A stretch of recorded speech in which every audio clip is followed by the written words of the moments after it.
우리는 이 시간에 여호와께서 이스라엘 백성들과 시내산에서 언약을 맺은 언약의 내용을 지난 시간에 우리가 봤다면 그 내용을 잠시 생각해 보면요.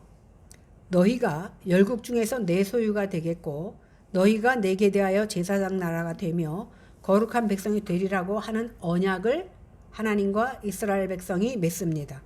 이것이 바로 이스라엘과 하나님과 맺으신 시내산 언약의 내용입니다. 오늘 우리가 살펴볼 본문은 여호와께서 이스라엘 백성과 언약을 체결하시는 장면을 통하여서 어떻게 인간이 하나님을 경외해야 되는지에 대한 것을 우리에게 알려주시고 계십니다. 신앙 그러면 하나님을 경외하는 것이 신앙입니다. 하나님을 경외하지 않는다면 그 믿음은 사실상 거짓말입니다. 참된 구원 얻는 믿음은요, 하나님을 경외하는 것을 그 본질적인 특징으로 가지고 있는 것을 말합니다. 먼저 7절, 8절을 같이 읽어보겠습니다. 시작. 모세가 내려와서 백성의 장로들을 불러 여호와께서 자기에게 명령하신 그 모든 말씀을 그들 앞에 진술하니 백성이 일제히 응답하여 이르되 여호와께서 명령하신 대로 우리가 다 행하리이다. 모세가 백성의 말을 여호와께 전하며, 사실 우리가 출애굽기를 쭉 해왔지만 앞장 부분에서는 그 내용이 재밌었어요. 역사적인 사실과 뭐 여러 가지 두려운 일들이 있었지만 그래도 흥미가 있고 재밌었는데 이제 언약으로 들어가서는 조금 딱딱하고 어렵습니다. 그래서 제가 될 수 있으면 쉽게 여러분들한테 설명을 드리고자 할 테니까 신경줄 놓지 마시고 잘 들으시기 바랍니다. 이제 모세가 시내산에서 내려와서 백성의 장로들을 부르고 여호와께서 자기에게 명령하신 그 모든 말씀을 이제 전합니다. 백성들이 전하니까 뭐라 그러냐면 일제히 한 목소리로 우리가 여호와께서 명령하신 대로 다 행하겠습니다 이렇게 말을 합니다. 그러니까 어떤 그 율례를 주시고 너희가 이것을 행하겠느냐 안 하겠느냐 그랬더니 다 행하겠다고 한 목소리로 말합니다. 모세는 언약의 중재자가 되어서 그대로 또 하나님 앞에 보고해요. 백성들이 다 행하겠답니다 라고 보고할 거 아닙니까? 이제 여호와께서 언약을 체결하시기 위해서 이제 이스라엘 백성들에게 나타나실 텐데 거룩하신 하나님께서 임하시면 거룩하지 못한 이스라엘 백성들이 견딜 수가 없어요. 하나님을 본 자는 죽는다 그랬잖아요. 이제 하나님께서 이 언약을 말씀하셨고 이스라엘 백성들이 다 지키겠다 그랬으니까 쌍방이 만나서 이제 체결을 해야 되는 겁니다. 그래서 여호와께서는 먼저 백성들로 하여금 3일의 기간을 줍니다. 준비할 수 있는 기간. 왜? 더러운 육체를 가지고 하나님을 만나면 죽을 수밖에 없기 때문에 3일 동안 준비하라는 겁니다. 그런데 이스라엘 백성들이 우리가 하나님이 명한 대로 다 하겠다고 맹세해 놓고 사실 성경을 쭉 읽어보면 얼마 지나지 않아서 금송아지 사건이 벌어집니다. 이미 이스라엘 백성들이 10계명의 말씀을 들었어요. 들었음에도 불구하고 출애굽기 32장에 보면 모세가 그 언약의 돌판을 가지러 시내산에 올라갔는데 빨리 내려오지 않자 고세를 이기지 못하고 금송아지를 만들어서 이게 우리가 섬기는 하나님이다 그리고 우상을 섬기는 모습을 발견할 수 있습니다. 이거로 끝나는 게 아니라 그들은 광야에서 40년 동안 살면서 10번이나 하나님을 배반합니다. 이스라엘은 그것뿐만이 아니라 가나안에 또 들어가서도 살만해지면 어려울 때는 하나님 찾다가 좀 살만하면 하나님의 언약을 배반하고 우상을 만들어서 섬기는 그러한 민족이었습니다. 그러면 하나님께서 이스라엘 백성이 번번이 하나님을 배반한다는 사실을 알면서도 왜 이들을 언약 백성으로 삼아 주셨느냐는 겁니다.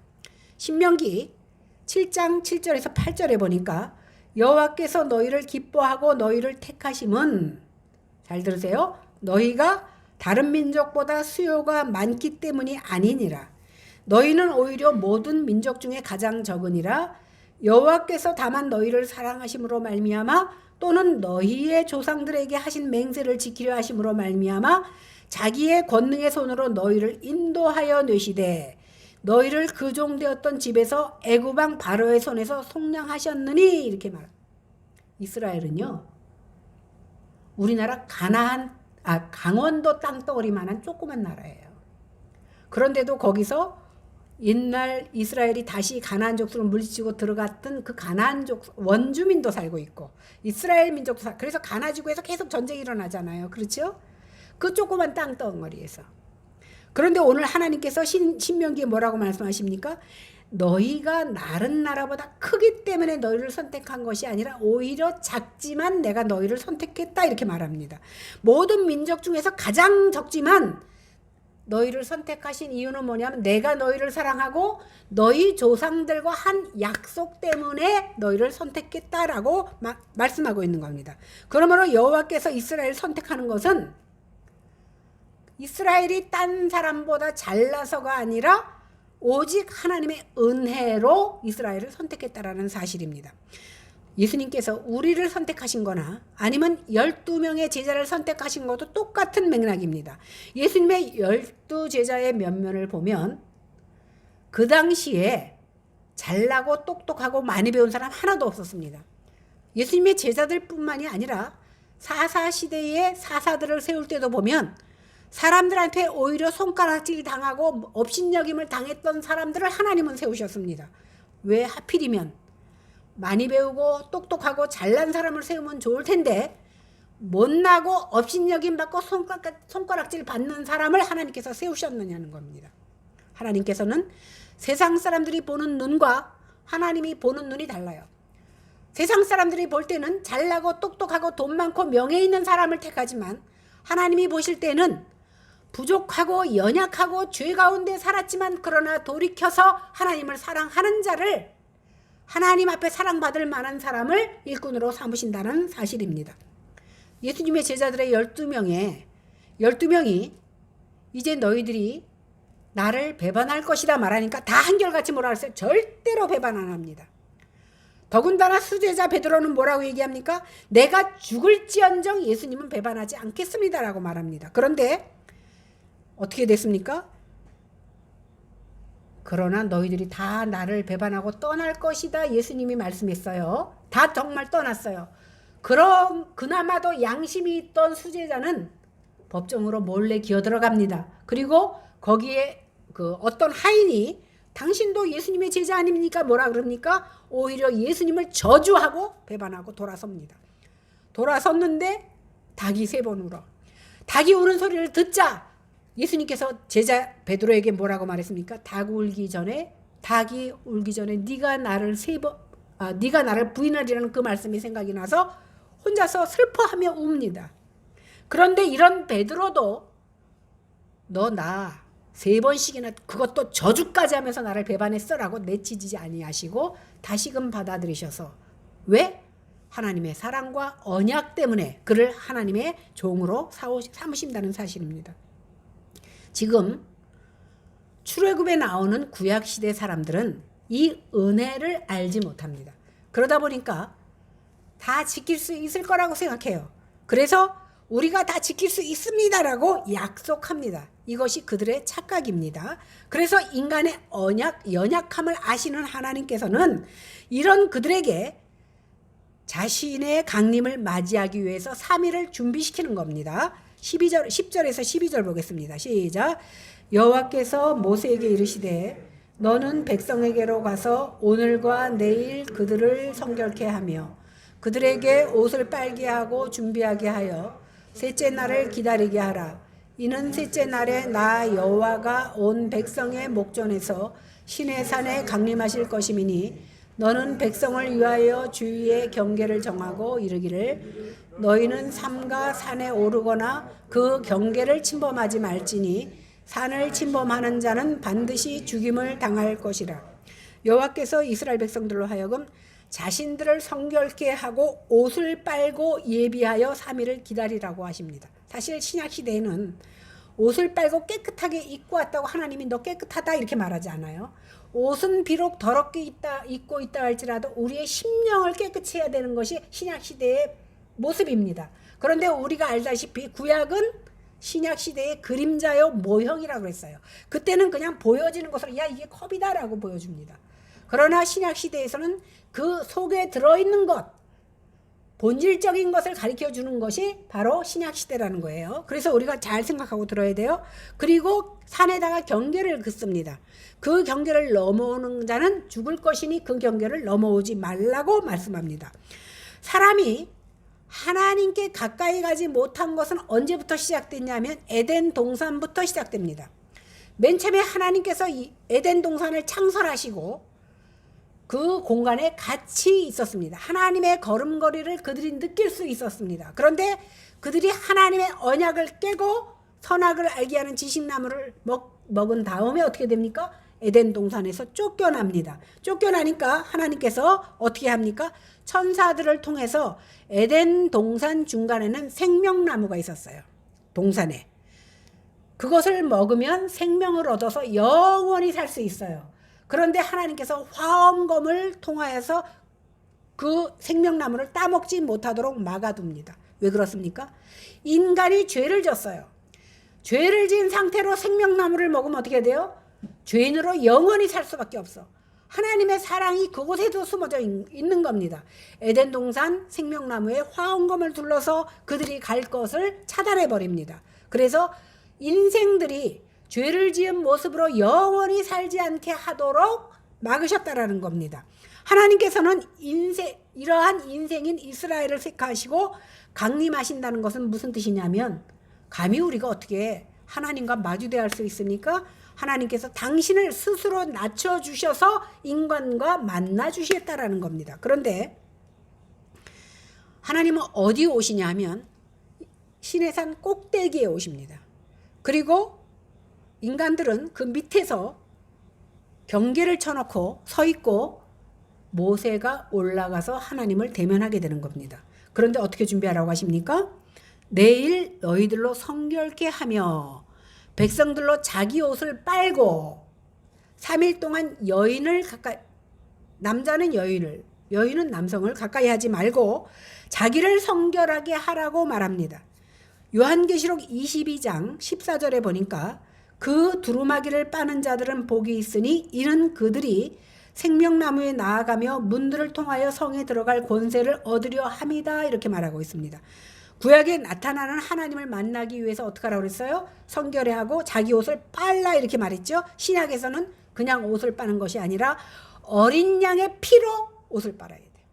다시 말하면 어린 양의 피로 우리의 심령을 깨끗이 해야만 천국에 갈 수 있다는 것을 말하는 겁니다. 그러니까 이처럼 하나님을 만나면 자기 옷을 빨아야 한다는 것을 오늘 모델로 보여주고 있는 겁니다.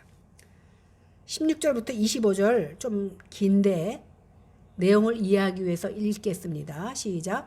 셋째 날 아침에 우레와 번개와 빽빽한 구름이 산 위에 있고 나팔 소리가 매우 크게 들리니 진중에 있는 모든 백성이 다 떨더라. 모세가 하나님을 맞으려고 백성을 거느리고 진에서 나오매 그들이 산 기슭에 서 있는데 시내산에 연기가 자욱하니 여호와께서 불 가운데서 거기 강림하심이라.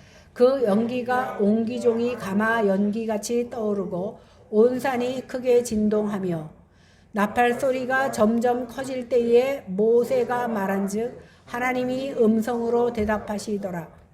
여호와께서 시내산 곧 그 산 꼭대기에 강림하시고 모세를 그리로 부르시니 모세가 올라가서 여호와께서 모세에게 이르시되 내려가서 백성을 경고하라. 백성이 밀고 들어와 나 여호와께로 와서 보려고 하다가 많이 죽을까 하노라. 또 여호와에게 가까이 하는 제사장들에게 그 몸을 성결히 하라. 나 여호와가 그들을 칠까 하노라. 모세가 여호와께 이르되 주께서 우리에게 명령하여 이르시기를 산 주위에 경계를 세워 산을 거룩하게 하라 하셨사온즉 백성이 시내산에 오르지 못하리이다.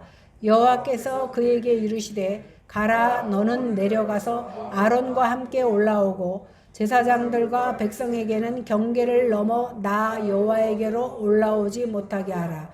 내가 그들을 칠까 하노라. 모세가 백성에게 내려가서 그들에게 알리니라. 길지요? 하나님께서는 백성에게 오시기 위해서 산에 강림하십니다. 하지만 하나님 스스로, 아까 우리가 쭉 읽었지만 어둡고 빽빽한 구름 가운데로 숨기시는 볼 수 있어요. 연기가 펴올라서 앞을 보지 못하게 하고 빽빽한 구름 가운데로 숨으십니다. 스스로. 하나님께서 당신을 계시하시면서 동시에 당신을 감추시는 겁니다. 왜 그러냐 하면 산의 경계를 넘어와서 만일 죄인된 모습으로 하나님을 배우면 어떻게 된다고? 죽어요. 그러니까 결국 하나님께서 이스라엘 백성들 죽지 않게 하기 위해서 스스로를 감추고 있는 겁니다. 하나님은 본질상 우리에게로 다 알려질 수 없는 부분. 우리가 아무리 성경을 외운다 그래도 하나님을 다 알 수 없어요. 죽는 날까지 하나님을 알지 못하고 우리는 죽을 수밖에 없습니다. 하나님의 거룩하심이 온전하게 드러날 때 그 의가 더러운 옷에 불과한 인간들을 태워버릴 수밖에 없어요. 이것이 백성들로 하여금 신의 경계를 넘어오지 못하도록 하는 하나님의 사랑입니다. 이런 이유로 하나님께서는 이스라엘 백성들에게 준비하라고 3일간의 기간을 허락하신 겁니다. 죄인된 인간들이 하나님을 만나기 위해서는 자기를 성결하게 하고 자기의 옷을 빨고 기다려야 됩니다. 또 여인을 가까이 하지 말아야 됩니다. 하나님을 만나기 위해서 자기를 구별하고 모든 세상적인 욕구를 죽이고 하나님만 생각하고 하나님만 바라봐야 된다는 겁니다. 이런 개념을 알고 있던 다윗이 시편 24편 3절 4절에서 이렇게 말합니다. 여호와의 산에 오를 자 누구며 그의 거룩한 곳에 설 자가 누구인가? 곧 손이 깨끗하며 마음이 청결하며 뜻을 허탄한 데 두지 아니하며 거짓 맹세하지 아니하는 자로다. 그런데 과연 손이 깨끗하고, 여기서 말하는 손은 꼭 손을 말하는 게 아니죠. 손을 깨끗하고 마음이 청결하고 뜻을 허탄한 데 두지 않고 절대로 거짓 맹세하지 않는 사람들이 있습니까? 하나도 없습니다. 인생들에게는 하나도 없습니다. 인간은 누구나 아무리 열심히 아침 저녁으로 목욕을 하고 옷을 빨고 금욕하고 성결하려고 해도 스스로조차 만족할 수 없는 죄를 가지고 있습니다. 왜? 성경에서는 여인을 보고 음욕을 품은 것도 이미 간음이고 내 형제, 그러니까 이웃을 향해서 미운 생각이 든 거 이미 살인한 거라고 그랬어. 그러면 어떤 인생도 하나님 앞에 깨끗하다고 칭함을 받을 인생이 있어요, 없어요? 없어. 목욕을 밥도 안 먹어가면서 해도 그 인생이 깨끗하지 못하다라는 겁니다. 그래서 우리에게 필요한 것이 중보자인 거예요. 중보자. 그러면 3일 동안 자신을 성결케 하고 옷을 빨고 여인을 가까이 하지 않으면서 이스라엘 백성들더러 준비하게 했습니다. 그리고 3일이 지났습니다. 그리고 경계로 쳐놓은 그 밑에 이스라엘 백성들이 섰습니다. 하나님은 보이지 않지만 산 꼭대기에 하나님께서 임재하고 계시다는 것을 이스라엘 백성들이 알고 있습니다. 그럴 때 어떤 일이 벌어졌냐면 이스라엘 백성들이 누가 시킨 것도 아닌데 덜덜덜덜 떨기 시작하는 거예요. 하나님을 보지도 못했는데 모든 백성이 덜덜덜 떱니다. 이들은요 그저 자기 진에 거하고 있어. 하나님이 보이지도 않아. 하나님은 멀리 계십니다. 그런데도 그들은 벌벌 떨고 있다라는 사실입니다. 왜? 죽을까 봐. 인생은 본능적으로 신앙을 가지고 있어도 죽음에 대한 두려움이 없다라고 말할 수가 없습니까? 그래서 그들은 죽을까 봐 두려워서 모세를 통해서만 죽더라도 모세만 죽어라 이거야. 모세 당신이 가서 하나님의 말씀을 듣고 우리에게 전해달라는 거예요. 우리 직접 하나님 음성을 직접 만들어도 좋으니까 모세를 통해서 듣겠다고 그들은 말합니다. 그러니까 경계를 쳐놓고 하나님이 올라오라고 하기도 전에 그들은 어떻게 벌벌 떨고 올라가지도 못하고 있는 겁니다. 이후에 모세는 하나님께로부터 율법을 받아서 이스라엘 백성들에게 선포하지만 모세가 그 율법을 율법의 저주로부터 백성을 지켜낼 수가 없습니다. 제가 말씀드렸지만 율법은요 100가지라면 그 중에 0.1개만 지켜도 못 지키는 거야. 그죠? 여기에 물이 있는데 그 중에 우리가 알지 못하는 것이 섞여 있다면 100% 온전한 것이 아닌 것과 똑같습니다. 그러니까 하나님이 요구하신 것은 100% 율법을 지키는 거예요. 그런데 100% 아까 인생들이 100% 율법을 지킬 수 없어요. 그러면 모세가 100% 지킬 수 없는 그 율법을 아무리 우리에게 전해줬다 그래도 모세로 인하여 우리가 구원을 받지 못한다라는 사실이에요. 그래서 더 필요한 것이 뭡니까? 더 나은 중보자. 다시 말하면 우리가 레위기를 통해서 배웠어요. 죄를 지면 제물을 가지고 하나님 앞에 제사를 드립니다. 제사를 드리는데 직분과 그의 형편에 따라서 제물이 달라진다 그랬잖아요. 그렇죠? 그리고 전 족장들을 대표해서 드려지는 것은 소가 드려졌어요. 그러면 죄를 지을 때마다 소를 잡아서 그 피를 뽑아서 하나님 앞에 제사를 드렸어요.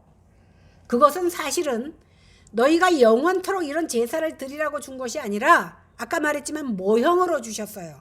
그러면 이스라엘 백성들이 드리는 제사만으로도 많은 짐승이 죽어나갔는데 지금 인류가 몇 억 명이 있어. 이 몇 억 명이 되는 사람들의 제사를 지내기 위해서는 이 세상에 있는 소를 다 잡아도 우리 죄가 씻어질 수가 없습니다. 그런데 새로운 중보자를 보내주셔요. 그 중보자는 지난주에 우리가 사도신경에서 배웠지만 죄가 없으시기 때문에 우리를 대표할 수 있는 분이에요. 그 중보자를 보내주시는데 히브리서 8장 6절에는 뭐라고 얘기합니다. 그러나 이제 그는 더 아름다운 직분을 얻었으니 그는 더 좋은 약속으로 세우신 더 좋은 언약의 중보자다 이렇게 말했습니다. 그래서 아까 제사를 그때 지내도 그 제물이 모자라서 다 지낼 수 없는 것을 예수님께서 친히 전 인류의 제물이 되셔서 십자가에 돌아가심으로 말미암아 다시는 제물을 드려서 제사 지내지 않아도 되게 만드셨어요. 이것을 히브리서는 뭐라고 얘기하냐면 온전한 희생 제물이 되어서 다시는 제사 지내지 않는 완전한 제물이 되어 주셨다라는 겁니다. 이해가 되시죠? 또한 예수님께서 단번에 그 제물이 되어 주심으로 말미암아 우리가 거룩함을 입었도다. 그러면 우리가 이렇게 나와 있는 거 성전 그러면 하나님이 계신 곳이에요. 그러면 구약시대대로 하면 여러분들 다 죽어야 되잖아.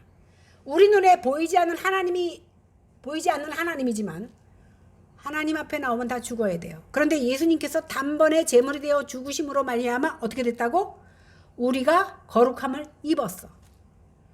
거룩과 거룩이 대하니까 소멸이 없는 겁니다. 그러니까 예수님께서 하나님의 초월성과 신성을 그분이 가지고 계시는데 그분 안에 감추어 두셨어요.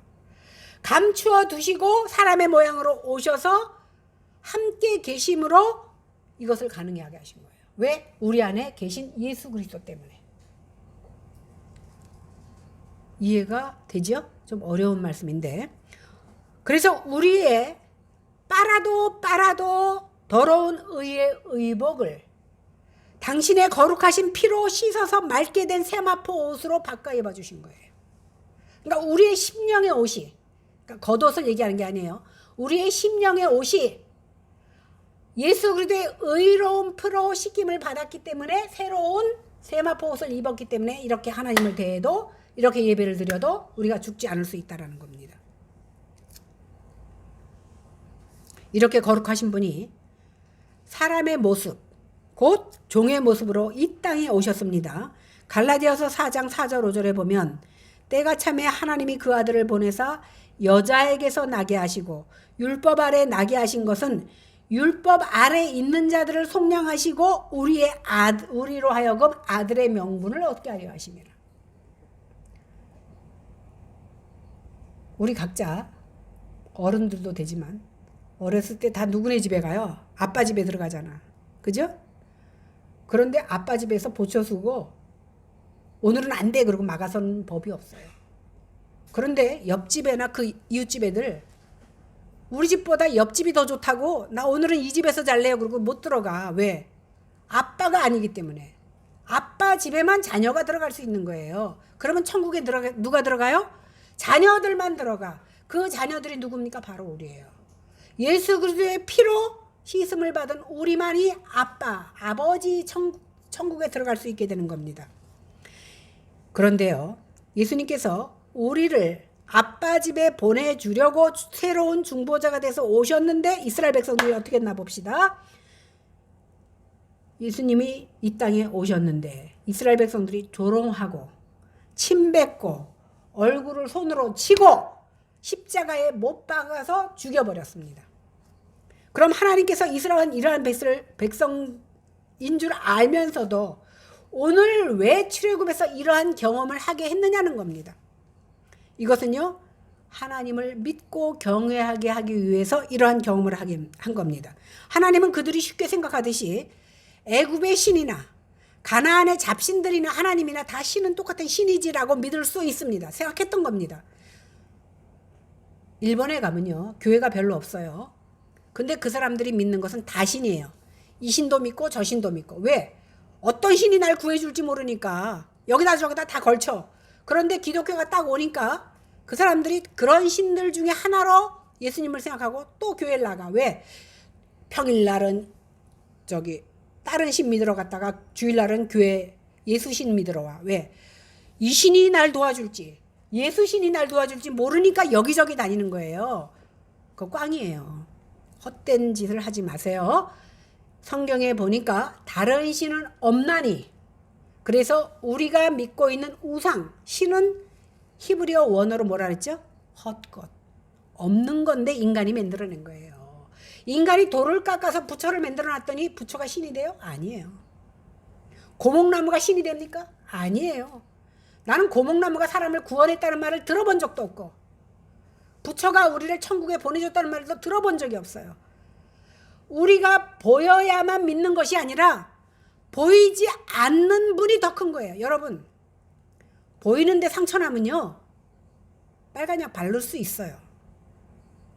저 머리 깨졌잖아요. 그래도 지금 멀쩡하잖아. 흉은 남았어도. 보이지 않는 것에 병나면요 찾아내지 못하면 죽는 겁니다. 여러분들 세상에 공기 안 보이잖아. 안 보인다고 없다고 말하는 사람처럼 무식한 사람 없어요. 하나님이 안 보인다고 안 계시다고 하는 것처럼 가슴을 칠 일을 하는 것이 없는 거예요. 하나님은 보이지 않지만 분명히 우리를 만드셨고 우리의 생과 사를 주관하시는 분이라는 사실을 믿어야 된다는 사실입니다. 그럼 본문에서 보세요. 그 당시에 모세가 하나님의 율법을 선포했어요. 그런데 그 선포를 듣고 이스라엘 사람들이 지켰어요? 안 지켰어요? 안 지켰어요. 그래갖고 멸망을 당하잖아. 그죠? 그런데 그 율법을 지키는 것은요, 사실 그러니까 죽음과 삶을 결정하게 되는 율법이었던 거예요. 근데 그들이 다 못 지켰으니까 죽었어. 그런데 은혜로 구약시대에도 아브라함이 믿음으로 하나님을 믿었더니 이런 말이 있어요. 구약시대나 지금이나 우리가 선한 일을 많이 하고 좋은 일을 많이 해야만 구원받는 것이 아니라 선한 일을 아무리 많이 해도 예수를 믿지 않으면 지옥 가는 거예요. 그래서 그렇다고 해서 막 살라는 건 아니에요. 내가 예수를 믿었기 때문에 막 살 수 없게 된 것이지 좋은 일을 했기 때문에 천국 가는 것이 아니라는 거예요. 무슨 말인지 이해되죠? 좋은 일을 많이 해서 천국 간다 그러면 만사 제껴놓고 막 노력을 해서 천국 갈 거 아닙니까? 그러나 아무리 좋은 일을 많이 했어도 하나님을 믿지 못하면 지옥 가는 거예요. 그래서 제일 억울한 게 누군지 알아요? 착하고 좋은 일 많이 한 사람이 예수 안 믿는 게 제일 억울한 거예요. 오늘 이스라엘 백성들이 시내산에서 하나님을 경험했어요. 아까 보니까 우리가 읽었지만 산이 어떻게 해서 진동했다 그랬어. 생각해 보세요. 산이 막 지진 나듯이 흔들리고 구름으로 안개로 빽빽하게 볼 수 없게 만들었을 때 인간은 본능적으로 두려워하게 되어 있습니다. 이런 두려움을 경외해 놓고도 산에서 내려오니까 어떻게 했어요? 안 지켰어요. 오늘 하나님의 말씀을 받을 때에는 그렇구나. 하나님의 말씀대로 살아야지. 근데 교회 문을 딱 벗어나니까 어떻게? 다시 세상 사람들하고 똑같이 살아. 이거 같이 어리석은 사람이 어디 있습니까? 수십 년 동안 예수를 믿고 하나님이 어떠한 분인지를 배웠는데도 불구하고 교회 밖에서는 세상 사람들과 똑같이 살고 교회에 들어오면 거룩한 척하고 사람은 모르지만 누가 알아요? 하나님이 아신다는 거예요. 그래서 하나님은 죽음에 이르렀을 때 선악간에 너희를 심판하십니다. 네가 잘했나 못했나를 칭찬하는 것이 구별하시는 것이 아니라 네 속에 예수 그리스도의 보혈의 피로 살았느냐. 예수 그리스도의 보혈의 피를 가진 사람도 죄 짓고 똑같이 살아요. 예수 믿는 사람도 똑같이 병들고 똑같이 죽습니다. 그러나 죽은 후에 달라진다는 거예요. 어떻게? 천국이냐 지옥이냐로. 오늘 그 산에서 하나님이 임재함을 느껴서 벌벌 떨고 두려워해서 올라가지도 못하고 모세를 보냈던 이스라엘 백성들이 내려와서는 하나님의 말씀대로 살지 않았습니다. 그렇게 벌벌 떨 만큼 두려워해 놓고도 하나님의 율법을 지키지 않았습니다. 이해가 되세요? 그런데 그게 인간이고 바로 우리도 다를 바가 없다라는 사실이에요. 그죠? 그럼 본문을 주석한 히브리서 12장 18절에서 24절을 제가 읽겠습니다.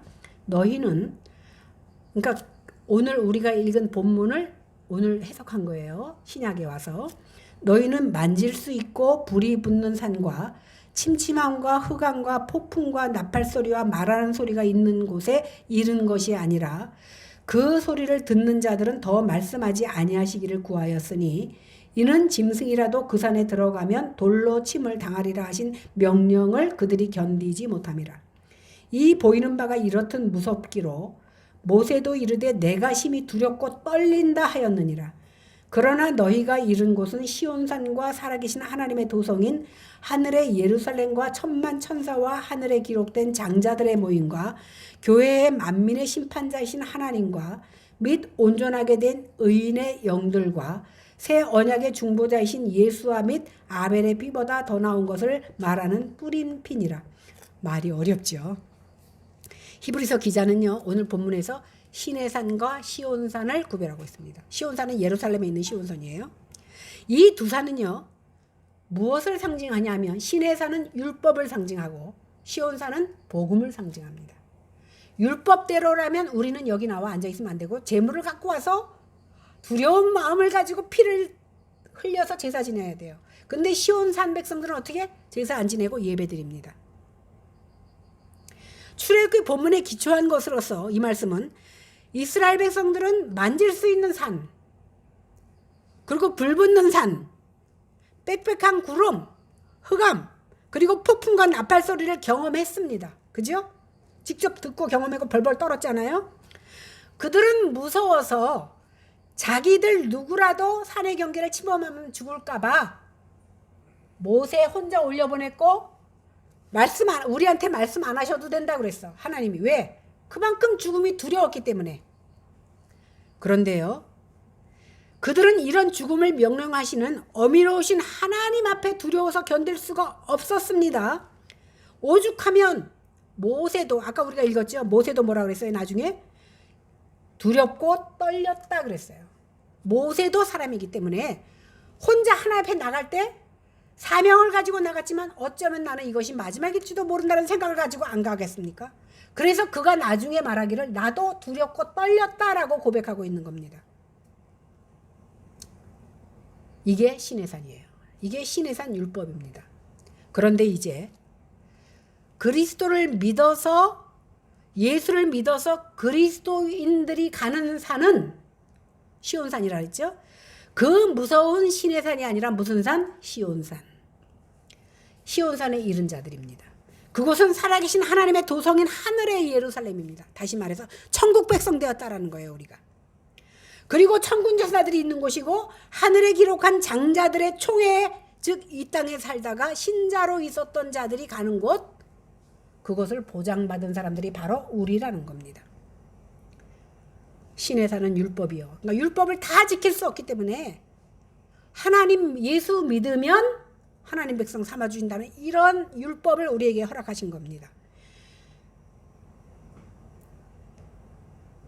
이제 모세가 아니라 새 언약의 완전한 중보자 대신, 아까 모세가 중보자가 돼서 하나님을 만났지만 모세가 그 이스라엘 백성들을 구원할 수 없었다 그랬잖아요. 그래서 새로운 중보자가 주셨는데 그 중보자가 그리스도입니다. 새 언약의 완전한 중보자가 되신 예수 그리스도께서 피와 땀을 다 십자가에서 흘려주심으로 말미암아 우리는 이렇게 편이 나와서 예배할 수 있게 되었는데, 아까 아벨의 피가 나왔잖아요. 아벨의 피는 복수를 부르지만, 내가 이 사람을 찔러 죽이면 복수의 피가 흐르게 되지만, 예수님의 피는 어떻게 됩니까? 내가 이 만일을 위해서 피를 쏟고 십자가에 죽었지만 그 죽으심 때문에 온 인류가 속죄를 받고 용서를 받았다는 사실입니다. 그래서 아벨의 피는 복수의 피지만 예수 그리스도의 피는 용서와 속죄의 피인 겁니다. 그래서 예수 그리스도를 믿는 자들은 새 언약 아래서 은혜를 누리게 됐다라는 사실입니다. 이제 시온산에 모인 우리는 하나님은 사랑의 하나님이니까 내 맘대로 하나님이 두려운 줄 모르니까 주의를 범하는 거예요. 하나님이 두려운 줄 모르니까 세상 사람들과 똑같은 모습으로 사는 겁니다.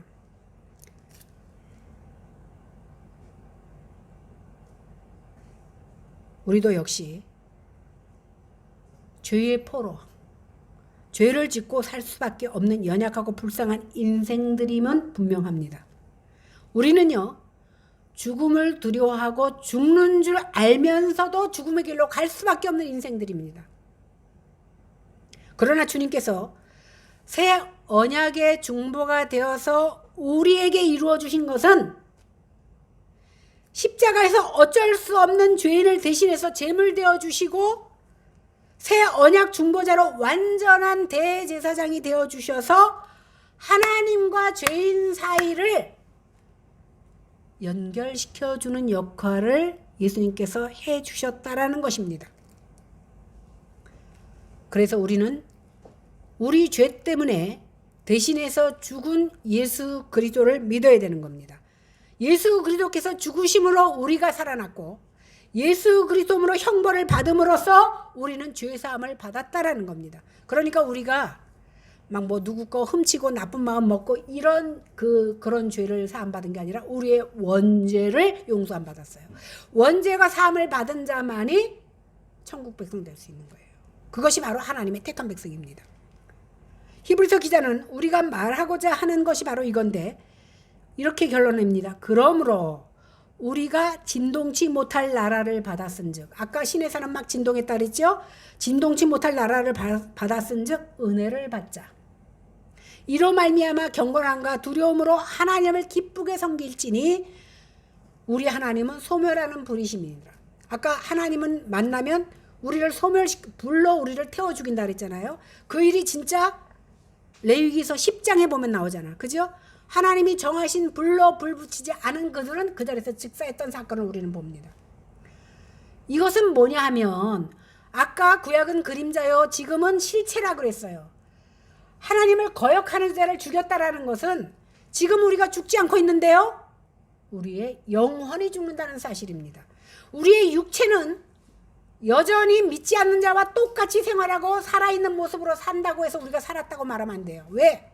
죽는 순간 우리의 목숨이, 우리의 영혼이 지옥에 들어가서 영원히 꺼지지 않는 불 속에서 아우성을 치게 된다는 사실입니다. 우리의 인생은 짧습니다. 길어봤자 120년이에요. 120년 살고 하나님의 심판대 앞에 서면 누구나 너 어떻게 살았니? 물어봅니다. 나 좋은 일 많이 하고 살았어요. 듣지도 않으셔. 나 너 몰라. 왜 몰라? 하나님을 믿지 않는 자들을 모른다고 했는데 기름을 준비하지 않은 5처녀 나오지요. 이 말은 뭐냐면 지금 이 순간 내 목숨이, 육체의 목숨이 살아있는 동안 예수를 믿지 않으면 하나님 나 살 길이 멀고 오늘 할 일이 많아요. 하나님 다 아시잖아.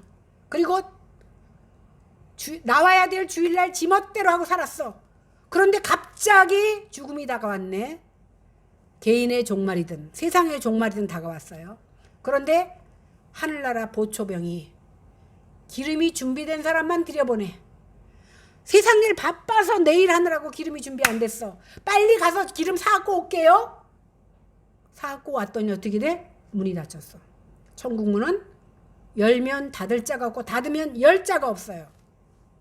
언제 준비해야 돼? 지금 준비해야 돼. 왜? 내 생명이 언제까지 보장됐는지 나도 몰라. 저 사람보다 내가 건강한 것 같은데 저 사람은 우리 엄마가 60세에 암 수술하셨잖아요. 그때 친척 동서들이 다 와서 문병하면서 죽을 거라고 생각했어요. 죽을 거라고 생각한 우리 엄마는 30년 사셨고 그 동서들은 다 우리 엄마보다 먼저 돌아가셨어. 생명을 주관하시는 분은 하나님이십니다. 내 인생이 어떻게 될 줄 모르면서도 우리는 마치 천년만년 살 것처럼 자신만만하게 사는 그 마음이 깨져야 된다는 사실이에요. 이제 우리가 예수 그리스도로 인하여 하나님의 백성이 되었다면 어떠한 모습으로 살아야 됩니까? 두려워하는 모습은 당연히 있어야 되고, 하나님을 사랑하면요, 하나님을 경외하는 마음이 있게 되어 있어요. 하나님을 사랑하지 않으니까 하나님을 우습게 여기는 거예요. 하나님을 우습게 여기니까 내 맘대로 사는 겁니다. 정말 하나님을 두려워하면 두려움과 떨림으로 보이지 않는 하나님을 보이는 하나님처럼 그렇게 살아야 되는 거예요. 그래서 믿는 사람들이 제일 무서운 게 뭔지 아세요? 누가 지켜서서 잘하나 못하나 보는 거는요, 보는 데서 잘하면 돼요. 그런데 보지 않는 곳에서도 마치 누가 보고 있는 듯이 잘하는 것이 잘하는 거지, 본다고 잘하고 안 본다고 막 마음대로 하는 것은 잘못하는 거예요. 그래서 믿는 사람에게 가장 두려운 것은 사람의 눈은 피할 수 있지만 하나님의 시선을 피할 수 없다는 사실을 깨닫고, 보든지 보지 않든지 하나님이 나를 보고 계시다는 생각을 가지고 하나님 앞에 두려운 마음으로 살며 그것을 통해서 하나님 앞에 영광 돌려야 된다는 사실이에요. 세상에 비밀은 하나도 없습니다. 세상에 감추인 것이 드러나지 않을 것이 하나도 없습니다. 그래서 우리는 낮은 자세로, 내가 죄인입니다, 나 같은 것을 하나님께서 선택해 주신 그 은혜를 감사하며 하나님 앞에 영광 돌리는 모습으로 삶을 드려야 될 줄로 믿습니다. 이 시간에 성령 하나님께서 우리에게 은혜 주셔서 우리를 심판하실 주님 앞에 서기 위해서 어린 양의 피로 우리의 옷을 빨아주신 그 예수 그리스도를 사랑하는 모습으로 삶을 드리는 저와 여러분들이 되시기를 주님의 이름으로 간절히 축원합니다. 기도하겠습니다.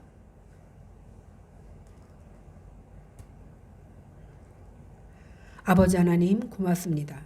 출애굽기 말씀을 통하여서 미련하고 부족한 저희들에게 깨달음을 주시니 감사합니다.